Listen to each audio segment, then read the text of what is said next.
Cowboys. And I was talking to this gentleman here, and this lovely bride, and they hail from about as far south Texas as you can be, and that's where this all started at, down in that area. What's the history of a cowboy? Anybody got an idea? Well, it's actually just a person, boy or girl or whatever, a lot of guts and a horse. That's a cowboy these days. That's the definition. The history is 1866, the Civil War just ends up. The Civil War is over with. A whole bunch of unemployed youngsters, 17, 18-year-old soldiers that don't have homes to go to and looking for a job and looking for a home. Well, there's some advertisements around about down in Texas. You run down there, meet up with a bunch of other fellas, and a bunch of wild cattle. You can collect those cattle, as many as you can, and drive them up to the railheads in Kansas or Missouri and get a lot of money for it. Be rich. Well, already they signed up with the cattle company, and already they got a raise from $13 a month to $30 a month. So they were in hog heaven. Cowboys. Trouble is, the poor cowboys, or soldiers at the time, they didn't own anything except the clothes on their back, sometimes a saddle. So the cattle companies were their home. And this gentleman over here, he's the chuck wagon. He's the cookie, and he provides the meals for them, and he's also the doctor. So what would they eat? Beans and cornbread, coffee, sometimes biscuits, a lot of biscuits. Lucky, the choo-choo goes by. They're lucky, then if something happened to one of the cows along the way, the bees, then they'll have beef for a few days. But it's not an everyday deal until something happens to break a leg, and that happens a lot. When you got 1,000 head of cattle, 1,200 head of cattle, there's a lot of wrecks are going to happen. Cowboy have different parts of equipment, like this hat that I'm wearing. It's a sombrero, it's a hat, or an umbrella. It keeps the sun off you in a day like today, keeps the rain off you, and also you can go to a water hole, pick it up, use it like a bucket, run up. This one might leak a little bit. The other one's the belt one don't leak.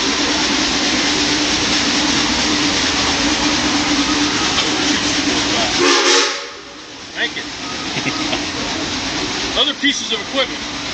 Well, the cowboy boot originally was from Texas also. I just took these off. They're a little bit worn today. But you see how they're a little bit tall? From all the way up to my knee. Why would that be? Protect my legs. There's a lot of brush down in Texas. In this neck of the woods, there's a lot of blackberries. Anybody been in the blackberry patch? Lots of thorns, right? Snakes. That protects you right there. Okay, when you're up on a horse, riding through brush, mesquite or whatever, it will grab a hold of your leg and rip it wide open. That's what the boot's for, nice thick leather. You see what's attached to the bottom of that? What is that? What's that called? What's the idea of the spur? Think jingle, jangle, jingle? That's right. When you walk? That's right. Sound good going into a bar. There you go. There you go. That's what they're for. Teaches you not to squat. Not to what? Yeah. Squat. Yeah. Exactly. But a lot of people see it in the movies, man. Them cowboys, kick that horse and away he goes. No.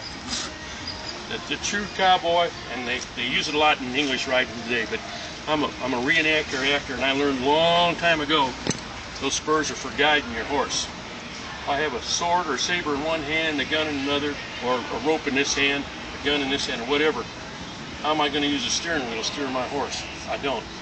The spurs, all you do is just tap that horse in his side. Moving right along the side this way, same way over. You ride, do you? You ride dressage? Dressage? Okay. But that's dressage now, they call it, but it's still. Horse wrangling back then, the quarter horses, they cut cattle that way real good. Another part of a tool that we have is shafts. I got some shafts hanging in the back, different lengths. The long shafts go all the way down. Well, again, in this hot weather, they get plenty hot, and why I don't need double protection since I've got this all the way up to my knees. So some guy along the way, he got wise, and we cut those shafts off right at the knee. Then you got a pair of chinks. So there's our shafts that have been cut off are now chinks, which still protects the upper part of your leg from the brush and you got the boots for the bottom part. We got different medical things. If you're on a trail and you're injured, you go see the cook. And he gets in his medical kit and pulls out a can of kerosene. It's a cure-all, interior and exterior. If you have something wrong with your stomach, spoonful of that kerosene.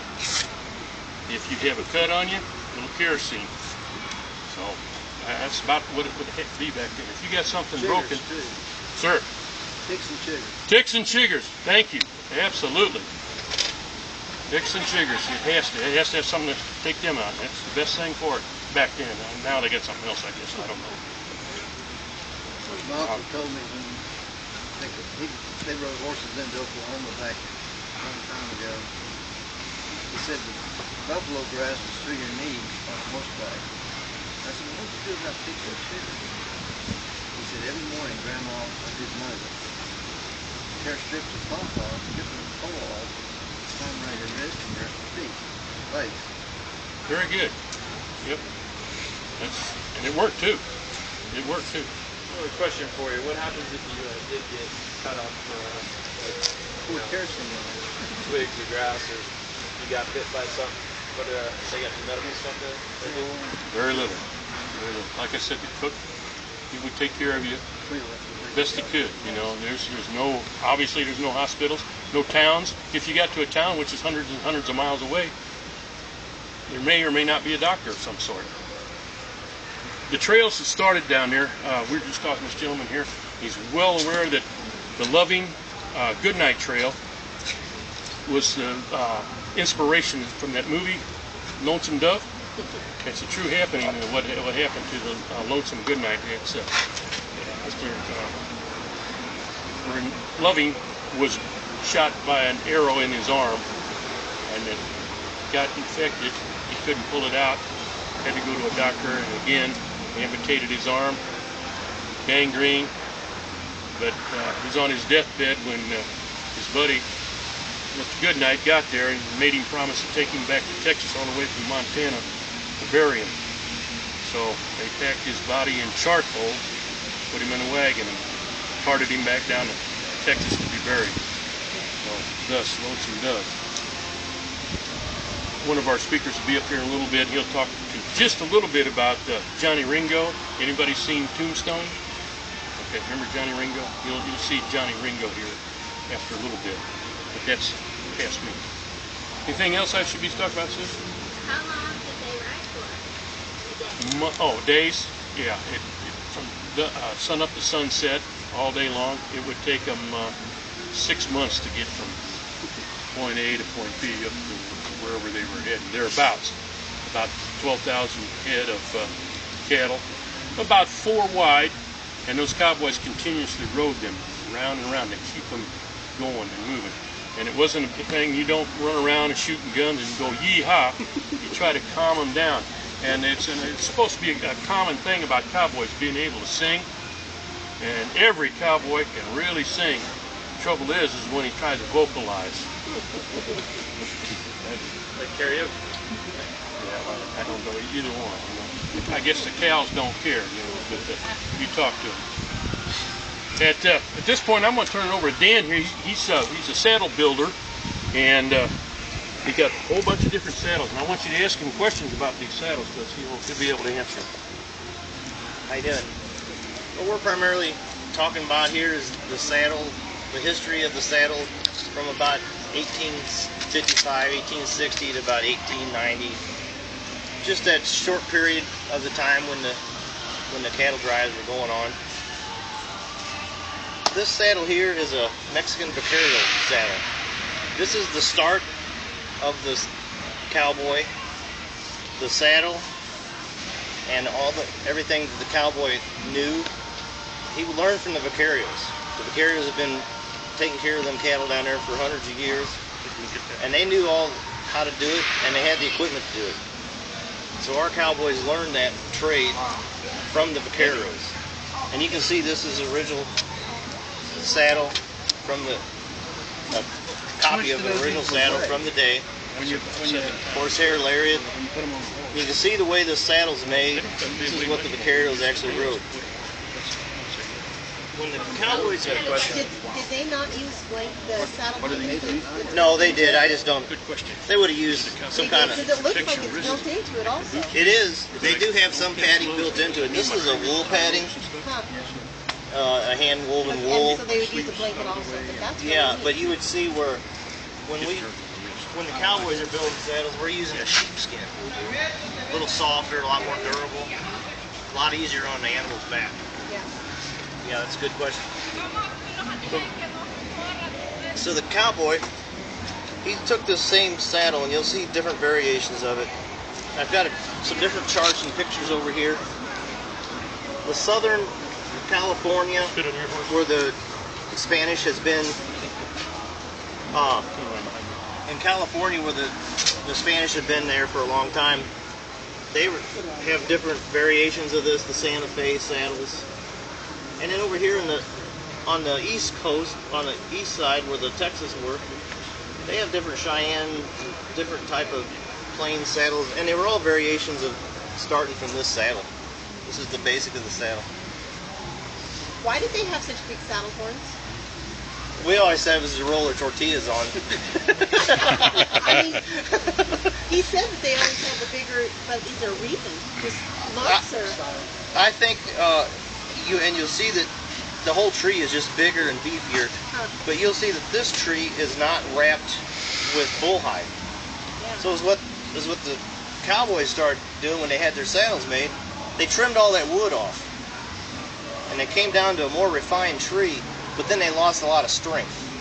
So to put the strength back, you wrap it in wet rawhide, tie it in tight, and then it shrinks to it, and that holds all that wood together, protects the wood, and then you put your leather on top of it. So a part of the beefiness of this horn is the strength, so that when you dolly up and tie a 1,000-pound steer on it, you're not going to rip that horn off.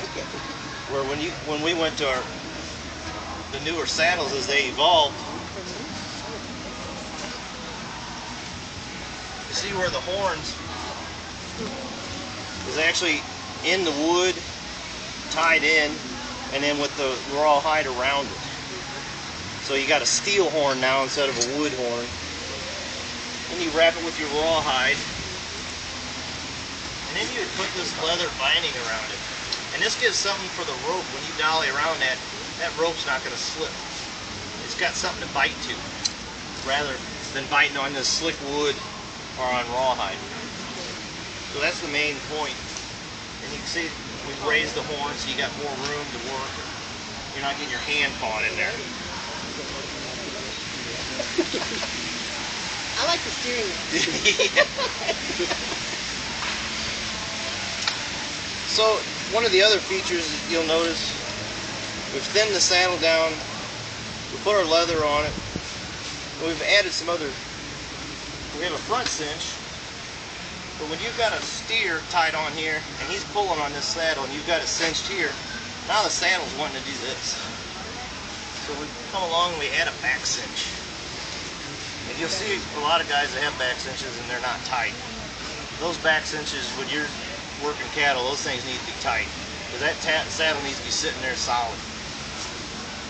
So, you add the back cinch, get the front cinch, and then later on we're going to, you see they put in a front strap going up hills, and if that cow steer gets behind you, there's no wither, you pull that strap off, back behind you if that horse doesn't turn around there. Then you've got a friction comes up, holds all this tight. A lot of Cowboys didn't have britches, but the guys that were working off mules or whatever, they would have that on there.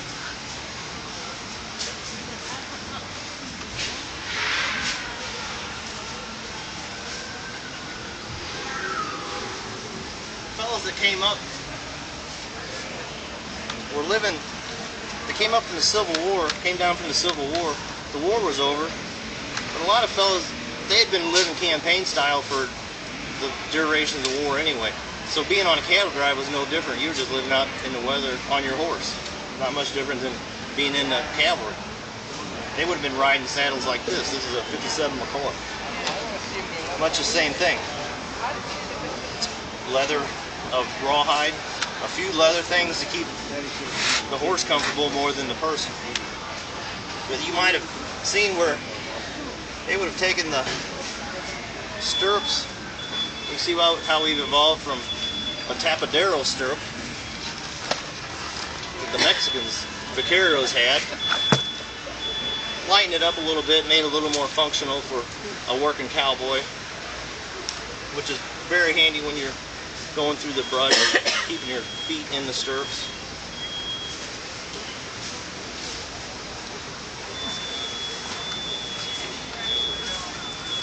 Now the cowboys, they kept horses with them. They didn't just ride the same horse. They had anywhere from 5 to 7 horses, and they would have changed those horses out per person. About 10 cowboys on a drive. Each cowboy in the saddle anywhere from 8 to 16 hours a day. So you're not going to ride that same horse over and over. So they would have had one cowboy that just took care of the horse herd. And they would have had a herd of 30 or 40 horses. So when they come to the guy keeping up with the horses, he would watch his cowboys, and he would know that when they get to certain areas, they would have to change their horses. Maybe they're going to do a river crossing. They had some horses that would swim better than others, so they would swap out their horses for river crossings. If they had to do some cutting or wanted to move the herd around, then they would change those horses out, just to give the horses a break, more so than the guys. So that's pretty much the basic on the saddles. Is there any questions on any of the saddles? What did they carry on? Basically, they would have carried them. They would have been pretty light. Bedroll. Canteen, a little something, a slicker or poncho, leather on, a little something in your saddlebag, of dried biscuits and dried meat, rope and canteen.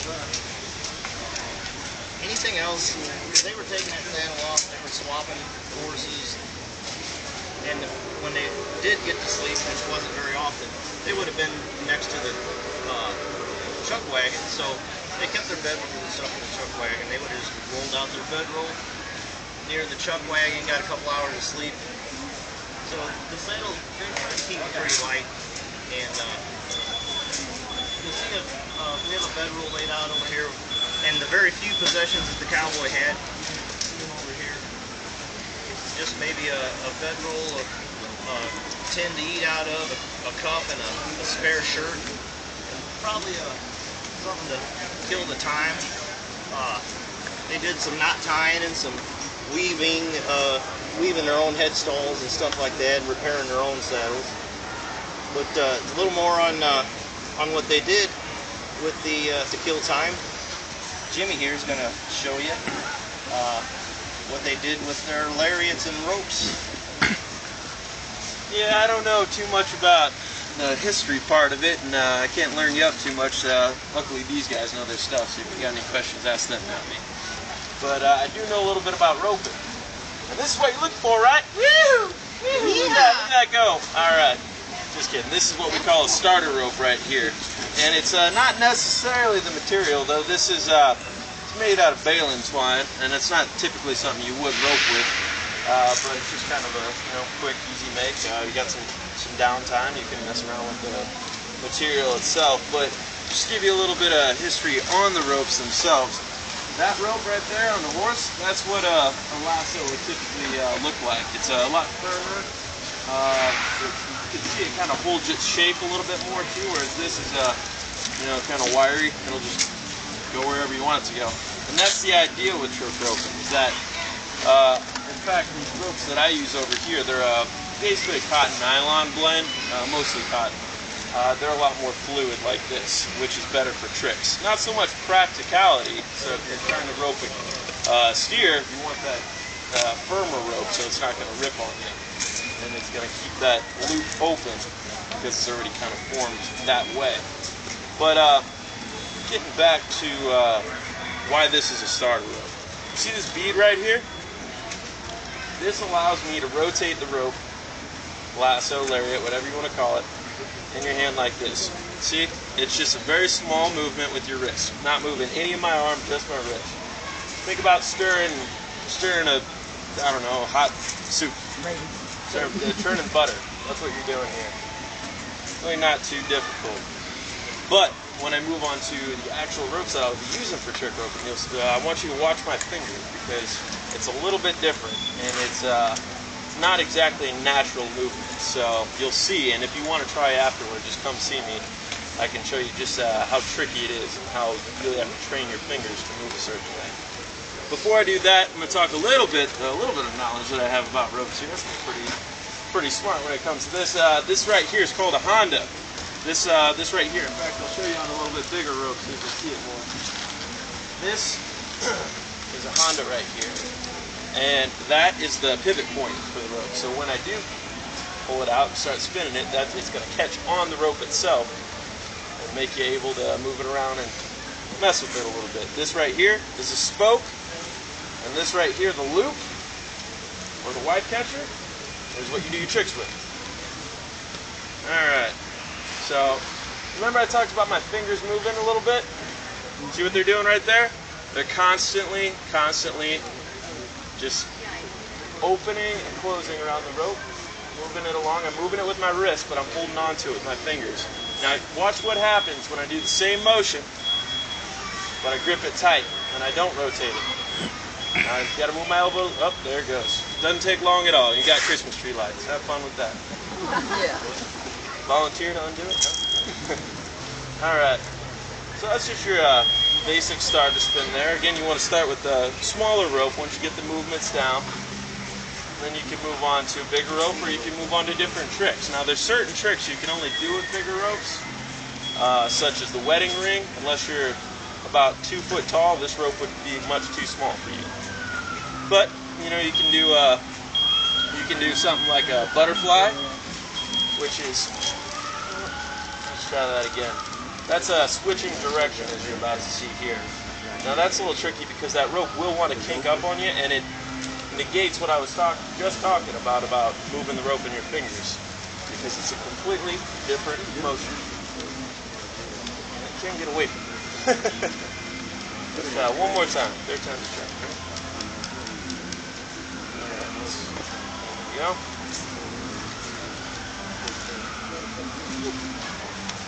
Yeah, well, we'll come back to it later. We can move on, like I said, though, to the larger rope. You need a little bit more space with this. I think we got enough here, at least for your basic wedding ring. Now, this is the one that you'll probably see more in westerns, movies, and shows. Like, has anyone here seen Wild West show in here? Yes, just got mine. All right, cool. You saw AJ in there, right? Did he do the big one? Yeah, he had a wedding ring. Oh man, it must have been like 30, 40 feet wide. Yep. That's a workout. I'm not there yet, and trust me, you don't want me doing that trick here because you're all going to be in it with me, and no promises. In fact, first row here, fair warning, you're part of the show. Oh, no. All right. All right, let's give it a go. All right, so you can start like that. You can bounce it a little bit if you want. You know, kind of mess around a little bit. I might be able to grab a second one here. There we go. And just kind of make it up as I go along. You're not twisting that hand, right? Oh, I am. See? I'm twisting that. But what about the one up top? Oh, I was. It was going round and round. Yeah, just in a different location because it's above my head. But yeah, that's we'll put rope in the bed. You know, I want to get that butterfly down for you guys actually. Because why not, right? We got some time.